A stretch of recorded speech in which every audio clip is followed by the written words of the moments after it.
Welcome to Haunt Weekly.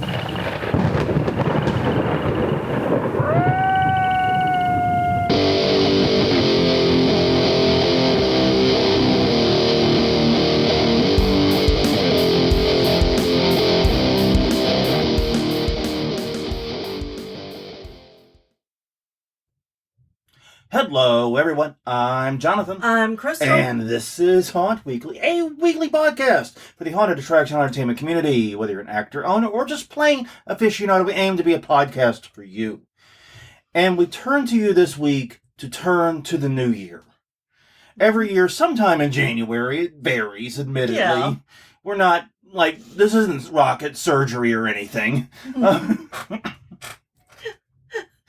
We try to do a look ahead to the 2025 year and what it may or may not mean for the haunted attraction industry. And also this year, we're doing something a little different.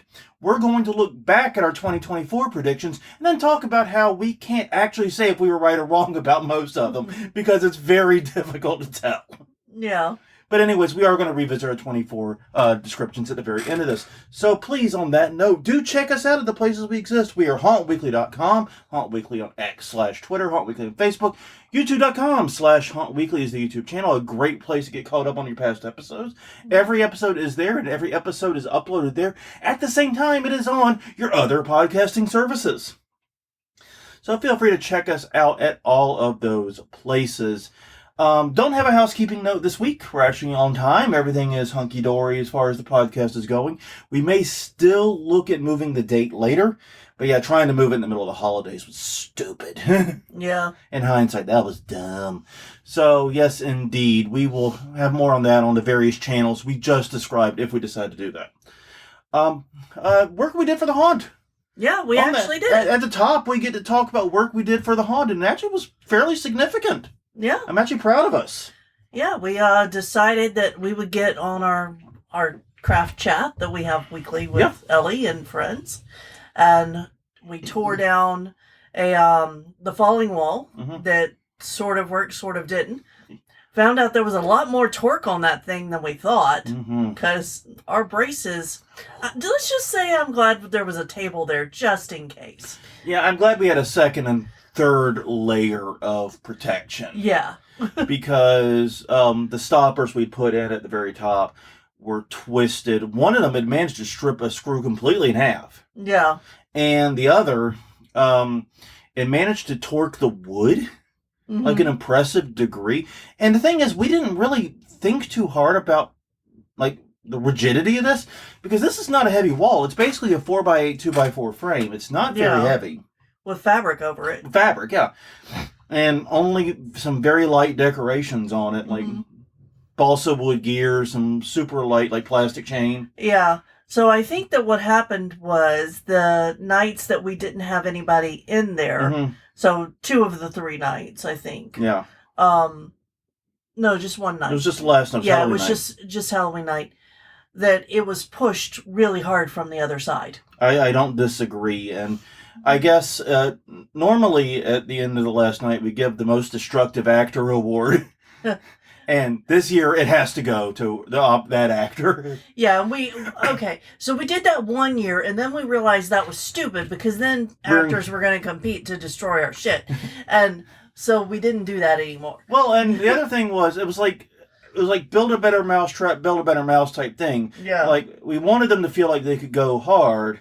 Because if they do break something, it's on us. Yeah, exactly. That was the attitude we took. If you can break our shit, we clearly didn't do our job. Yeah. And so the 1 year we did that, someone using a rubber knife managed to completely destroy a plywood tabletop. Yeah. And so we replaced it with 2x4 slides, and guess what? He didn't break that. Yeah. But that was us learning. That was, we don't learn if you go delicate with our shit was the attitude. Yeah, exactly. And so we were trying to tongue-in-cheekly reward people going hard. Yeah. And so we will be rewarding that actress. Yeah. For nearly breaking our shit. Yeah. And speaking of tables, we also took out the table that was the extra stop for that. Yeah. And we were going to completely disassemble it, but because we had thought it was in really rough shape. Yeah. But we looked at it. No, the structure was actually fine. Yeah. The top had to go. Yeah, it was OSB, and it was... It's old OSB, scrap Yeah. OSB. It was not good. This leaves just one sheet of OSB in the entire haunt right now. And it's the next one to go. 1.5. Uh-oh. There's a half. Uh-oh. Where's the fucking half, Crystal? It's in the doll room. It's in the gallery. It's behind the witch. Okay. That's how the actor was able to reach through from that room to the falling wall. Oh. Okay. Yeah. I think I know which one you're talking about now. But there's only one full sheet left. Right. And that is actually, the next thing we did was we also removed all the hanging stuff that was left in the haunt. Yeah. I mean, we'd already removed it on the side of the haunt we need access to when we're doing clothes and just doing household stuff. Yeah. We'd removed all that, like, the day after Halloween. Because that shit was going to get annoying real fast. Oh, it was. It was very annoying to try to get laundry through there and move all that shit out of the way. So, yeah, we got rid of that. We got rid of the stuff on the other side. Which ended up being slightly more difficult than I thought it was going to be. Because it was really funny. Like, everything at that point had been going super smoothly. Yeah. Like, no issue. Like, even going, like, way faster than we thought. We thought this was going to take an hour to take all this apart. It took, like, 30 minutes. We were cranking shit out. Yeah. And then, of course, we're like, well, we'll just take this shit down while we're here. We got time. And then that ended up being strangely much more difficult. Yeah. Thanks to shrimp screws and the way we mounted things. Right. Granted, this we mounted sturdily. Which was funny because half of what we mounted was a low weight plastic chain. Yeah. Like, we deliberately low weight so that we know we can, like, choke or hang on it or whatever. You try to put, you could literally rip it just by yanking down. But if you want to, like, get it down properly, we mounted it way too strong for our own good.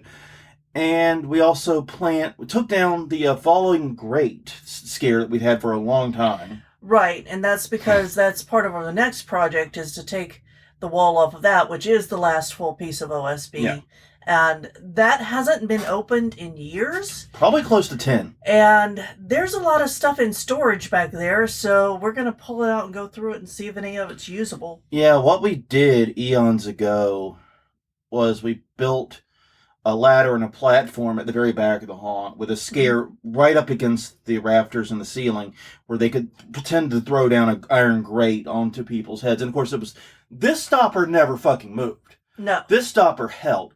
And I think it's because it had that angle support that really prevented it from... Yeah, exactly. So lessons were learned. Even when you don't think you're hitting with force, prepare like you're hitting with force.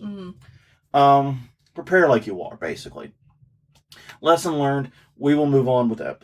But that has held up for a long time, but we haven't really found much use for it in recent years, especially with the new layout. So, yeah, we need to take all that down, get into the storage area that's underneath the platform, which is about a 4 foot by 4 foot by 6 foot like box of space that we have stuffed full of shit. So we got to go through all that. This will probably be our Wednesday project for this craft chat, if the weather is good for it. Yeah, exactly. Because right now it's cold, which is nice to be out in the haunt for a change. The haunt is typically about 10 degrees warmer than whatever is going on outside. So if it's 110 outside, it's literally unsafe to be in the haunt. Yeah. It's literally unsafe to be outside. But if it's 30 or 40 in the haunt, 30 outside, it's like 50 in the haunt, and that's just cool weather. That's just the best temperature for doing some physical work. Exactly. So that is our hope, is that we will do that every Wednesday when we're on our craft chat. We'll get out there for ideally an hour to an hour and a half. And as we've shown, we can get a lot done in that time if we can physically move and do things. Because that's always been the challenge, is if it's too hot, we can only spend a few minutes at a time out there before we need to go in and cool off or step outside. So, anyways, a lot of work. Great stuff happened. So, yeah. Oh, and we also kind of nailed down the plan for next year for what the room should look like. Yeah, we're going to do, I think, a full future plan walkthrough of the haunt on a future episode. Yeah. So, I really want to, we'll talk more about it this week. And hopefully, next week's a news episode. Right. Maybe the next one or the one after that, we'll do kind of a planned, this is what we're looking at doing, walk through the haunt. Mm-hmm. And I think we've got some really slick ideas you're going to like. Don't know how many of them are going to come to fruition. That's always a challenge. But we definitely got some big ideas. Yeah. Look, guys, my fault. I forgot to post the question of the week. So I'll just repeat it. Did you make any New Year's resolutions? If so, what are your New Year's resolutions for 2025? I will try to get back, because now we're back on schedule. It's part of the problem. I'll post that on Wednesday as I usually do, and we will be back on track, hopefully, post-haste. All right. Now, all that said, 2025, the year 2025 has officially begun. And basically, as we discussed just a few minutes ago, we've been doing a lot of work on the haunt, and we're thinking ahead to haunt season 2025, what we expect. This is going to be a big one for us. Yeah, I really expect that we're going to get more news coverage for us. I guess this is our predictions for our haunt right now, which we didn't talk about, but here we go. This is our 20th year doing this. Yeah. Other than the year we were closed for the pandemic and closed for road construction, we have been super busy. We have done the haunt every year since 2005. Yep. And it's gonna be a very interesting year, I think, in New Orleans in general. The events in January, obviously January 1st, New Year's Day, obviously still stinging us.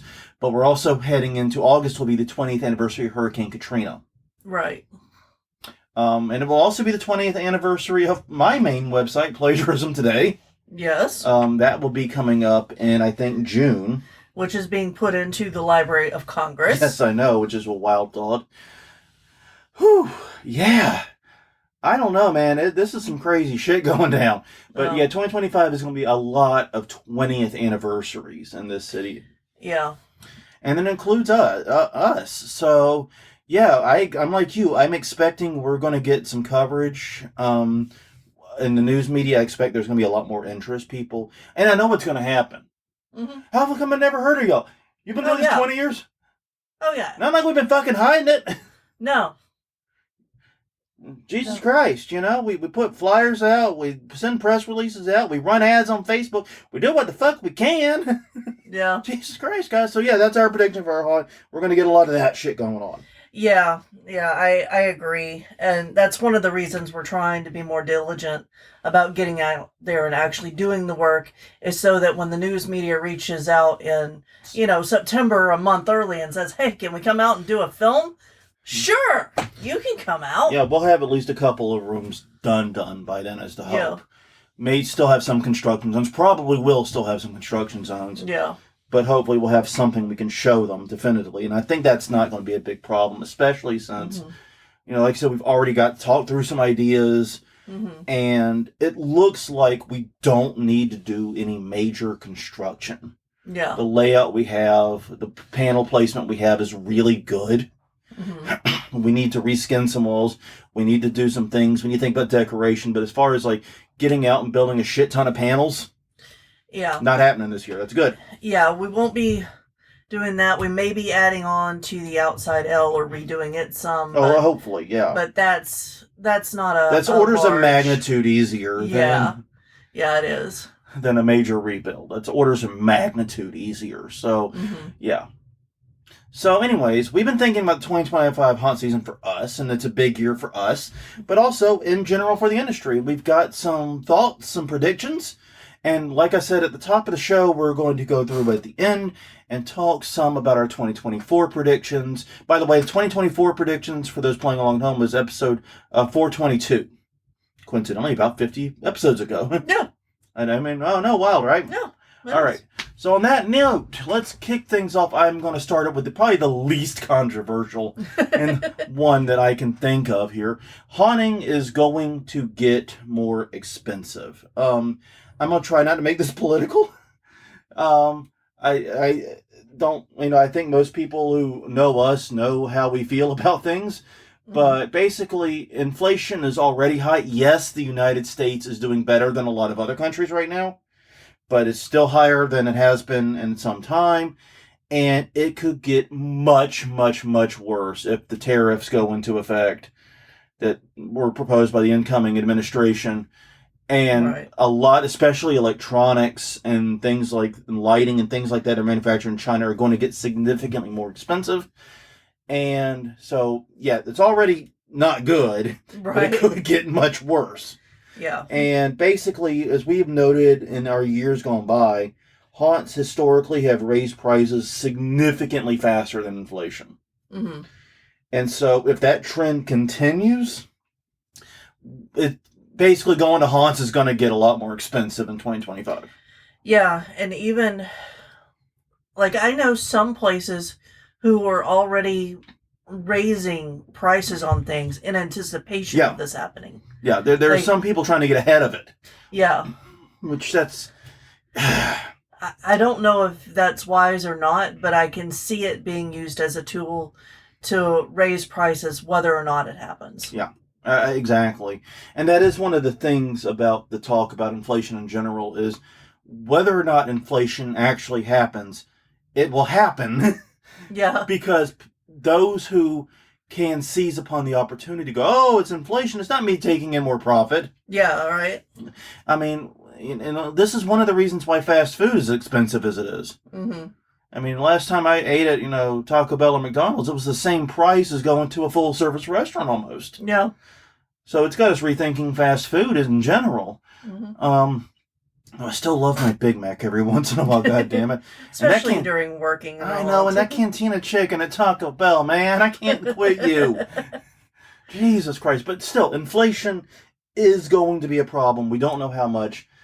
This could help some charity and home haunts that have fewer of these pressures. Right. They're not paying staff. They're not paying for the space they're in usually. Mm-hmm.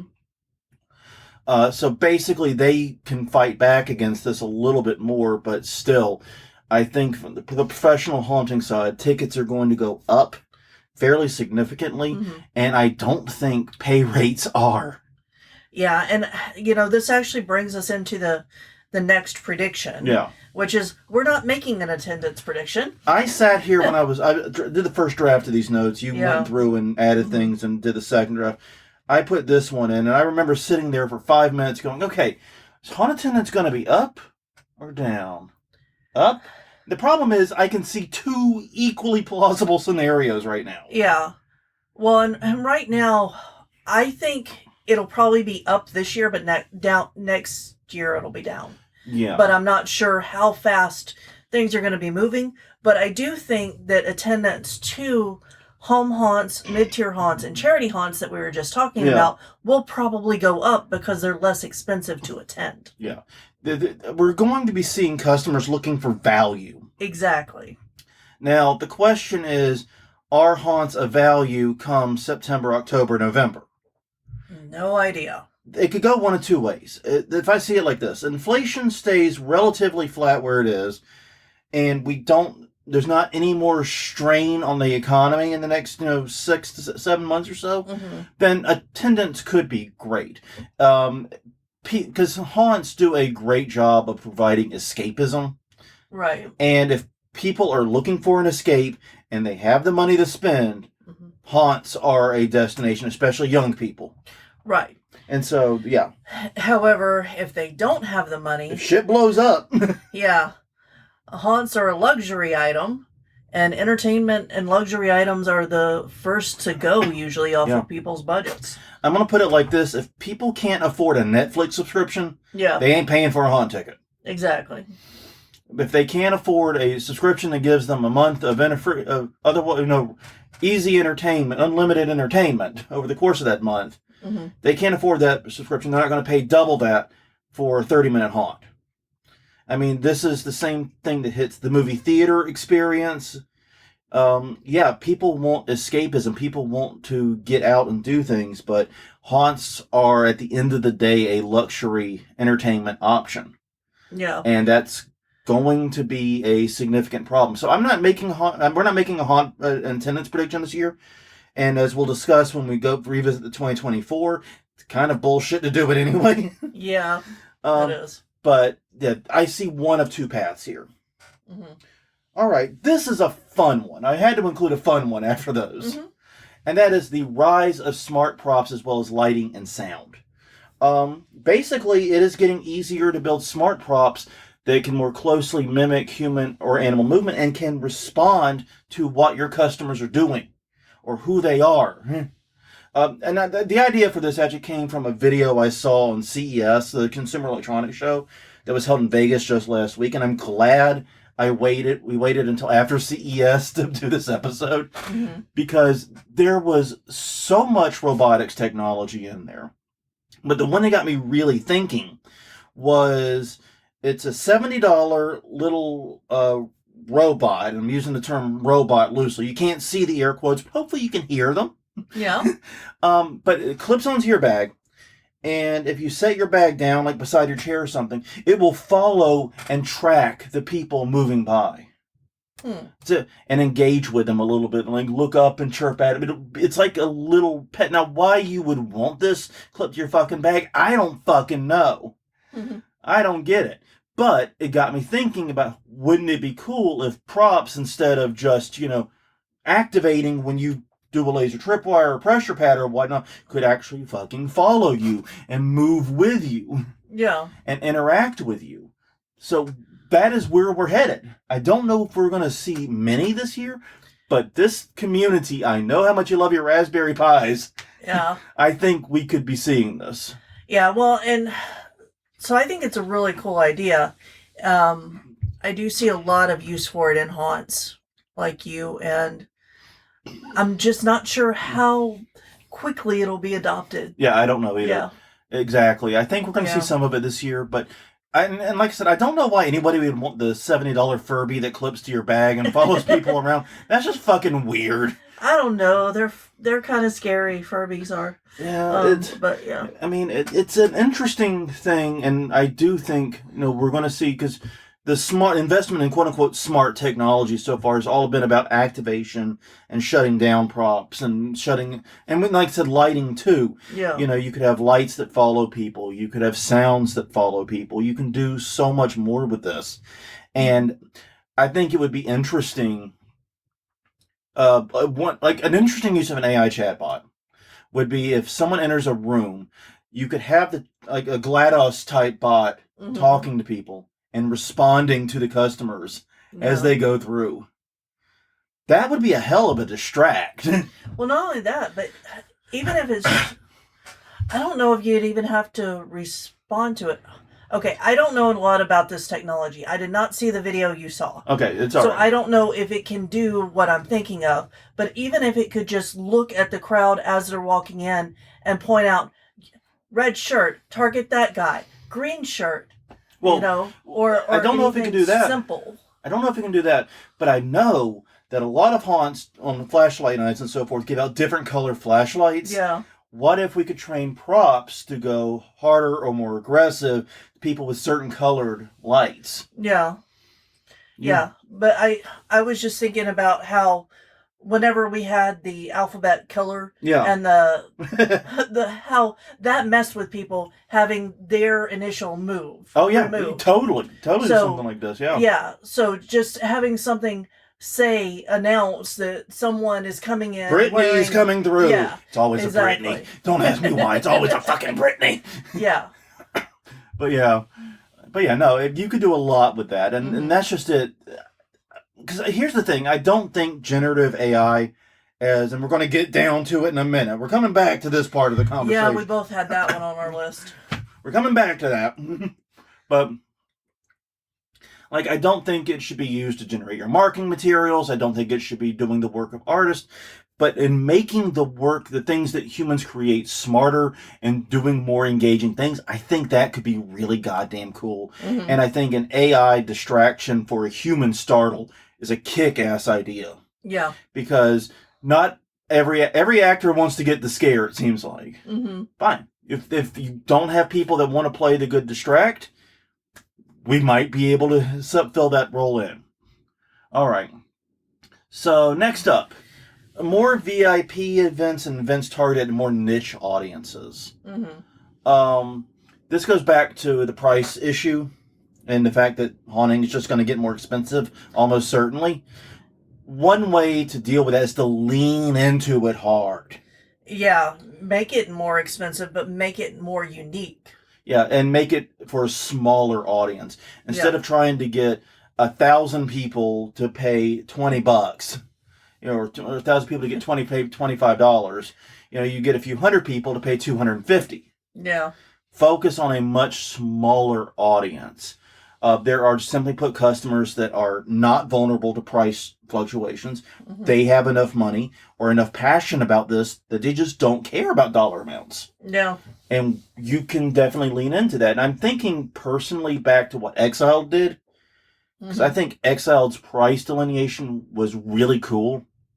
Because, every ticket that, like, we pay for tier 2, and then thank you to Darren Bozeman for getting us into top tier. Yes. But, tier 2 and tier 3 tickets were subsidizing the tier 1 ones to some degree. Right. They had to be. Yeah.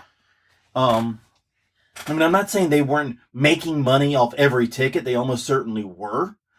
But by offering those higher tier tickets, they were able to keep the prices on the lower tier tickets where they were.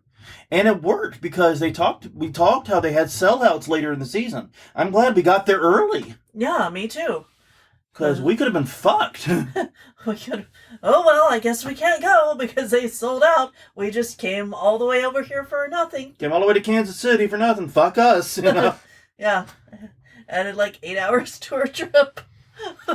We have such a patient girlfriend. I just want to make a note of this because we were trying to go to Ellie's grandson's baby shower, and we dragged her 8 hours out of the fucking way to go see this haunt that Darren Lynn Bozeman was working with. Yeah. And she didn't even go to it. It was just, no. she sat in the hotel room and did it. And she was perfectly happy to do that, by the way. But Jesus, she's got an incredible level of patience for our bullshit. Yeah. Right? Yeah. That's all. I mean, we love you, Ellie. We love you so much. We really do. Yeah. Oh my gosh. Anyways, next prediction. Yeah, the shifting social media landscape. Ooh, dog. This is going to be an interesting year for social media. Yeah. Especially for businesses. It's already getting interesting because, like, all of my friends are talking about how they're leaving this platform or that platform and meet me over here and over there. Yeah. Okay, well, first things first. We're recording this and publishing it on the 13th. Yeah. In 6 days, the deadline on the TikTok ban passes. And calling it a TikTok ban is a bit of a misnomer because technically the government said you have to either divest of it or shut down. Yeah. And ByteDance was never going to divest of TikTok. It's the golden goose for them. So that wasn't going to happen. And so it's possible in less than a week from this recording and publication, TikTok will be gone. And they have said they will shut down. Yeah. Not just remove it from the App Store. They will shut down. Yeah. They have said as much. I don't know if the bill required them to shut down, but they're going to. Basically, they're throwing their toys out of the pram, as you like to say. Yeah, and honestly, I can't truly blame them. No. Because they're doing what the porn sites have done in states where they've required these identification laws, which is to stop operating in those states. Right. Because it's not a ban, but they don't want to be responsible for getting access to IDs. Jesus Christ, that's a huge risk. Yeah, we were just talking. We just had back-to-back episodes about security. You don't need that information. Yeah, you should not be storing that information, full stop. Yeah. Just gonna throw that out. You really fucking shouldn't. Yeah. So, the social media landscape, especially for businesses, is going to be very fluid in this. And also, people are not happy about the moderation changes at Facebook and Instagram. No, not And that at all. includes people who work for Meta. Yeah. They're not happy with it. So, and most of those people who are not happy with it skew younger, and they skew more toward your audience. So, what's Instagram going to be like come October? What's Facebook going to be like come October? They were already trending to older people. Yeah. They were already, Facebook is the old folks' social media. let's all go to the old folks' social media. Yeah, exactly. So it was already that to a large degree, at least in perception. Mm-hmm. And now, Instagram's getting caught up in it too. So, and then TikTok may be shutting down. What the fuck are we gonna do, man? I don't know, but I hope that you have another way to reach that audience that you've been building on social media. You have been getting emails, right? Collecting email addresses, right? Yeah, right. Asking for it. If not, you might want to start doing that now on your socials before things go completely tits up. Yeah, I don't know what the fuck's gonna happen. I'm genuinely confused. And I think that we've talked about this before, how you should never rely on social media as your only way to get in touch with customers. Yeah, you need phone numbers, email addresses, you need other stuff. Yeah, because what happened, I think we told the story about Aurelio Voltaire, who is a musician and had a large following back on MySpace. Maybe that's where we'll go. We'll go back to Jesus Christ, just full circle. All the way right back around to MySpace. That's it, we're done. Yeah. Jesus fucking Christ. Christ. And if you're going, what the fuck's MySpace? There's a reason for that.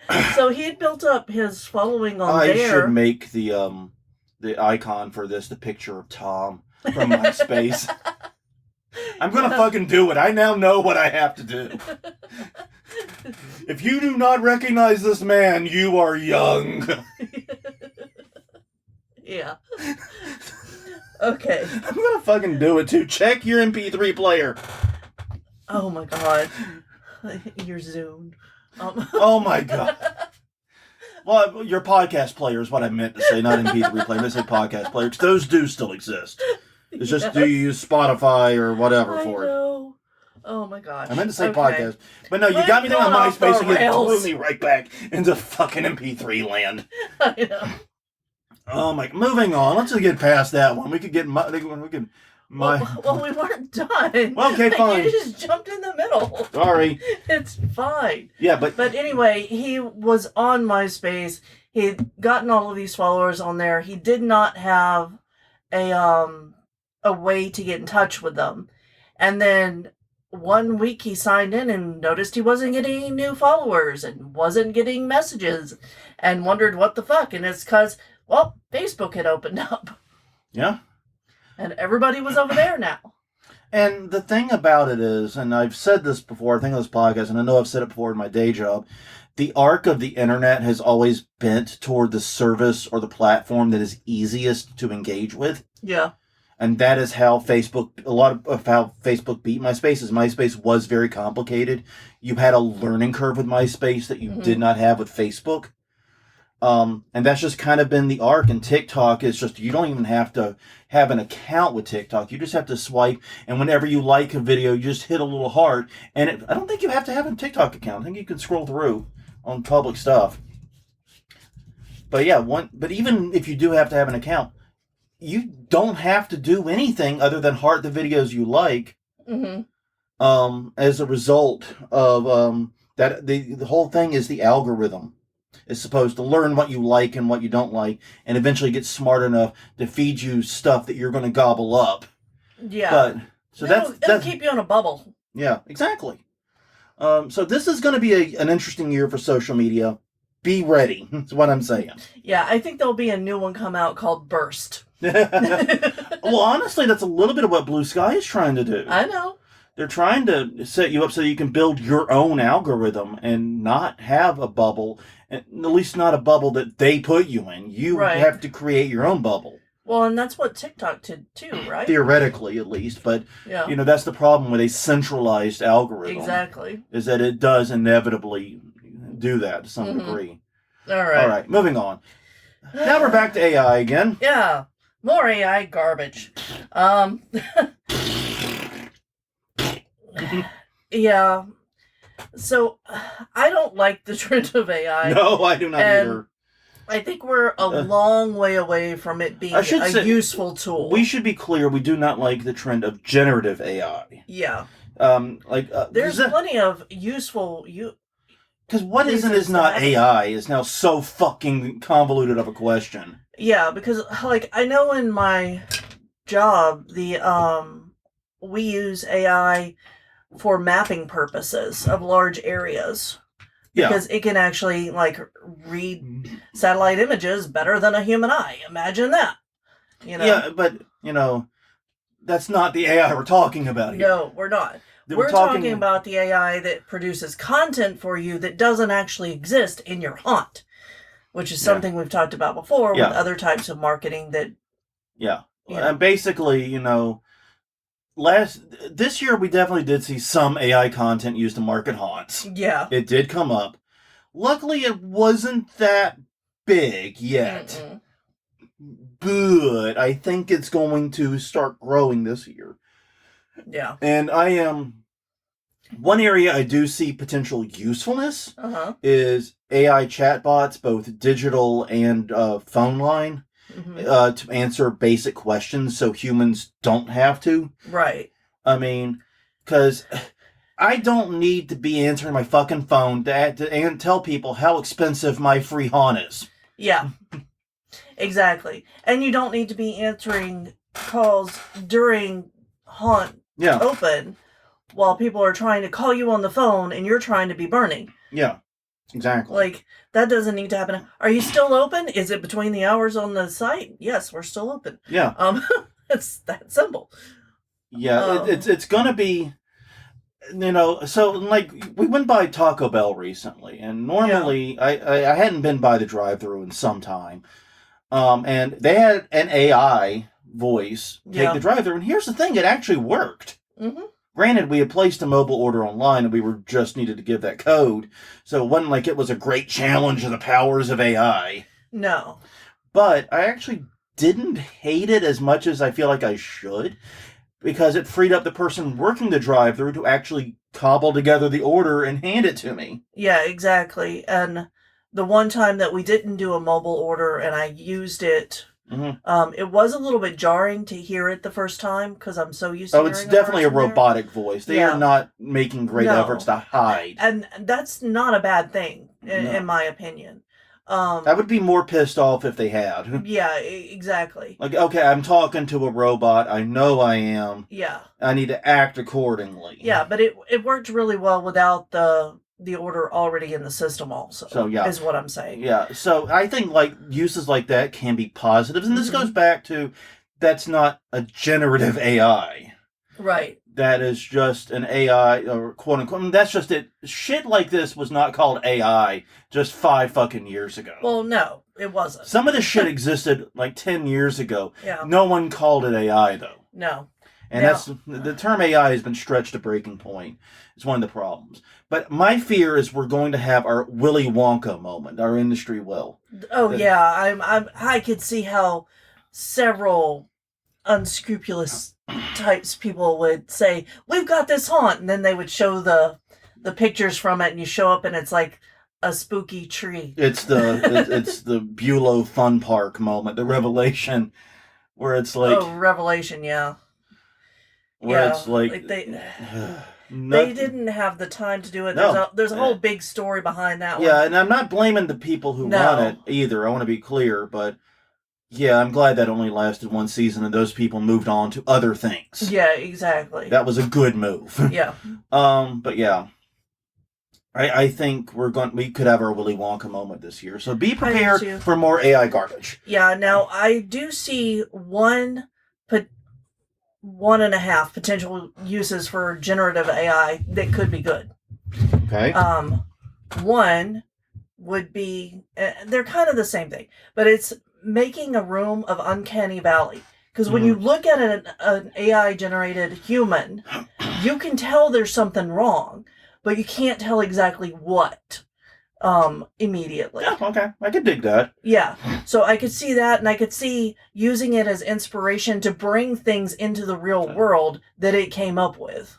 Yeah, I would just, use stills from the Polar Express movie, but... yeah. That's Uncanny Valley, the fucking film. Yeah, I know. But yeah, I can see that, and exploiting the fact that AI can't really... Right, and if you're not an artist and you're trying to make something unique, and you say, I want,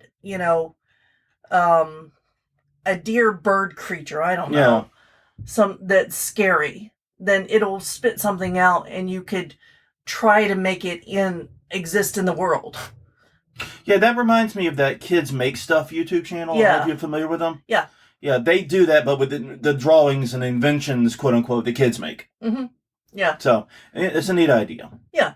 All right. All right. And next up, I think this is a safe one, too. Yeah. We're going to see more haunt celebrity collabs and events. We actually saw this last year some, because we talked about Darren Bozeman at Exiled. Jimmy Fallon, I think it was, had a haunted house in New York City. He did. Right. There were a few more. But yeah, there were others, too. Those are the big ones that leap to mind. Yeah. I think we're going to see all of that too, but I think instead of it being celebrities, because the thing about Darren Bozeman and Jimmy Fallon, this is no insult to either of them, they are from the older media, movies, TV shows, etc. I think we're going to see more from quote unquote influencers, YouTube stars, Twitch people, things like that. Yeah. I think it's going to kind of shift more digital, because once again, with the social media upheaval going on, how the fuck are we going to reach? Yeah. I don't think I'm wrong here. No, I know that several people have started trying to get things going on Discord. Yep. That's been around for a while and seems fairly stable. But, who knows? Yeah. Twitch is still a thing, I think. I think so. And there's a few niche places to go and watch live feeds for creators. So that's, who knows? But yeah, I do think that it's going to be some big names and some smaller outbreak like that. Yeah. Yeah. Well, all right. Next item. More young people starting haunts and related businesses. I hope this is true. This feels like it's a duh, because there's a lot given the linear nature of time, I don't see the alternative. Exactly. It's either that or we're not going to have haunts. I mean... Yeah, if this one doesn't come true, we're in bigger trouble than missing a prediction. Yeah, we're reaching 20 years, and we're not sure how much longer we can even do the home haunt. Yeah, exactly. We're worried about physical health and time and mental health, too. I mean, we love it, but we know this is not an eternal thing for us. Right, and, we are seeing, with the new generation, a different approach to work.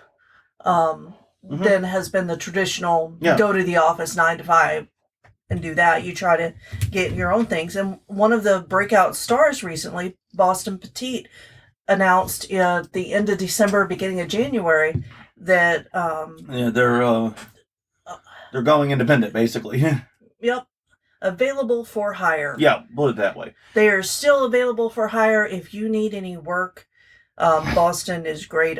Been following them for a while, and it's really nice to see the love out there. Yeah. And there have been a few more people recently start their own companies and start doing more consulting kind of things. Which is kind of weird, because this is another coming full circle moment. Mm-hmm. Because, entrepreneurs and so forth, the Leonard Pickle and Kirchner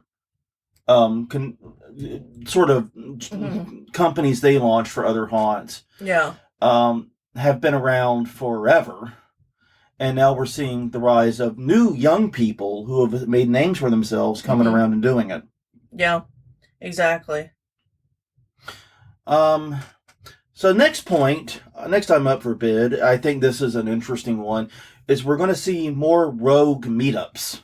Yeah. We've noticed that our conference reminders list has gotten significantly shorter. Yeah, and with now both Fear Expo and HauntCon completely gone, that leaves, for major conferences, every major conference is tied to Trans World in some way. Exactly. Other than maybe the one in California. Oh, yeah, Midsummer Scream might not be. Yeah, that's a good point. Yeah, but most of them... Especially in the east of the Mississippi. But because conferences aren't there doesn't mean that people don't want to meet up and, have that community feeling. Yeah. And this is something that happened at the beginning of WordPress. Another shit show there. Yeah, we could turn this into the WordPress podcast, and I can literally rant for an hour about the bullshit going on in WordPress. But I'm not going to. Yeah. That'll be a special edition for our Patreon subscription. No. Of which we have none. That's because we have no Patreon. We didn't finish setting it up. No, never did. Oh well. We aren't here for the money anyway. That isn't obvious. Yeah. Anyway. What the fuck are we talking about? We're talking about how smaller events meetup didn't happen. Yeah. Yeah.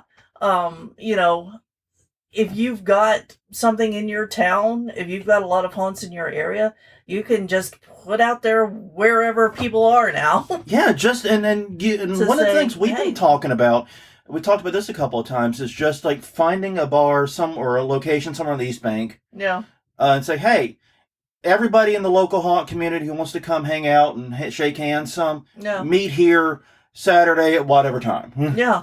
And we've been seeing more of these pop up for small niche groups. Yeah. Like there's a podcasters meetup in New Orleans now. I only saw it advertised once, and yeah, and you could also there's a site called Meetup.com. Yeah, which I know they typically do more tech stuff. Like the local WordPress meetup, once again, another shit show there. Yeah. But they tend to be more tech focused, but you can use meetup.com to organize these events pretty easily. Yeah, I mean, when you pulled it up, there's a Wine Down Wednesday for the New Orleans Wine Club. So yeah, I can see good things happening with this. Yeah. Also, Eventbrite's one that a lot of people use too to make these and reach people and get it out there. So that I'm hoping that this happens because I feel like there's going to be an emptiness there without as many choices of conferences. Because the thing is, like, I enjoyed Transworld, but most years Transworld is just not going to be practical for us. No. Because of timing. Mm-hmm. Time's out absolutely abhorrent with other jobs and other stuff that we have. And just the distance. It's a 10-hour... Well, yeah. Now, granted, with the grandbaby, we may be in St. Louis more often, so it may be possible to go more often. Right. But, prior to that, St. Louis is a bit of a haul for us. Yeah. Well, and I'd like to do Transworld at least one more time so that I can go to some of the classes and stuff because I didn't really get to do a lot of that when I was there. Yeah, that's fair. Okay. And finally for this year. Yeah. Same kind of concept is that I think more local charities are going to be starting up to support communities who are frankly quite scared right now. Yeah. Like, I'm in some of those communities. We're fucking scared. So it'd be nice to be scared together with other people and raise money to help each other. There's definitely, I think we're going to see haunting as a tool for raising money for charities. Yeah. Going to be an increasing thing. Especially for charities that already have a pre-existing location. Yeah. Making it relatively simple to get started. Mm-hmm. So, yeah, I agree with you. I think that's going to be a thing. Mm-hmm. Now, real fast, I know we're kind of deep in the episode now, but we wanted to go through our 2024 predictions. We made 10 last year, and we'll just kind of buzz through them pretty quickly. The first one, which was also the first this year, because it's probably one of the safest, easiest predictions human beings can make about the haunted industry. Is that ticket prices went up. They did. Yes. They did very noticeably. Yeah. And I think it may escalate this year. Yeah. Second one was lower crowd attendance. This was, I think, 50-50. Some haunts I spoke to said they were up. Some said they were down. Most people said they were fairly comparable to the previous year, but still down compared to pre-COVID and 2019, 2020. Yeah. Because 2020 was a gangbusters year for a lot of haunts because, unfortunately, a lot of haunts were able to open during the pandemic and got gangbuster numbers and probably did more to spread COVID. Mm-hmm. We said fewer conglomerate-owned haunts. I don't think any of the major conglomerates actually cut a haunt. Yeah. I don't think they did. Know. That one would take some research, so no idea. I've not heard of that happening though. No. Staffing issues would continue. That they definitely did. Yep. They got worse. That was an easy one, and honestly, we nailed it. But we also said, and the next one was that we would see HR services to the haunt industry. That didn't happen. No, and I still think that it's something that we could use. Yeah. Oh that God. people could use, because if we had a centralized or I think there's a lot of money to be made from a business who does all of your background checks and your hiring stuff, the paperwork side of it. And that is very targeted to the haunt industry, because the Yeah. needs of the haunt industry in this space are unique. You can get employment companies and payroll management companies to do a lot of that, Yeah, but they're often not well set up for employees that are going to be there 6 weeks. exactly. They don't understand these special challenges that come with that. Yeah. Um, Yeah, and I think that, you would have to submit your stuff before the second interview kind of thing, before you Yeah. do your testing for what kind of character you're going to be. and the auditions and whatnot. Yeah. Yeah, I agree. No. Next up. An increase in home haunting. Not really. There were a couple that made the news, but not a whole lot. Yeah, I was a little surprised because both this and the next one, which in the next one was an increase in mid-tier haunting. Yeah. So they dovetail to each other. Mm-hmm. I didn't see a huge increase. That said, I can tell that a lot of the haunts we've been hearing more about were formerly mid-tier haunts. So maybe one thing that is happening is the mid-tiers are getting better. Yeah. And are raising their game and getting more attention, but I did not hear about a huge rush of mid-tier haunts. No, and part of that could be that they're just new. Yeah. People don't hear about you for a few years after you open. That's true. That is true. So we might have to revisit that one in 2026 or something. Exactly. After that, we had an increase in next-gen haunts, decrease in older haunts. We have definitely seen, half of it definitely came true. We have definitely seen a lot of older haunts closing up, whether due to retirement, issues with the location. That has been an ongoing problem. Now, whether there's been this new crop to fill in the gaps, I don't know yet. I think they're working on it. I think maybe, but I don't know. We're still working on that one. Next up, no surprise here, we said AI-generated promotional material. That definitely happened. Yes. It was not quite as ubiquitous as we were afraid last year. But I think that part of that may be because AI, especially on the image generation side, was not in a very good place last year. And it's not saying it's significantly better now, but it's always interesting because every little gain it makes, someone's going to go, good enough, Yeah. Yep, you reached the point. Good enough for me. Don't have to pay that fucking photographer anymore. You can go, Johnny Linslinger, and go now. No, I do not know why I call the photographer that. Yeah, I know. It's fine. Moving on, though. Last one. More targeting of older adults. Yeah. Go ahead.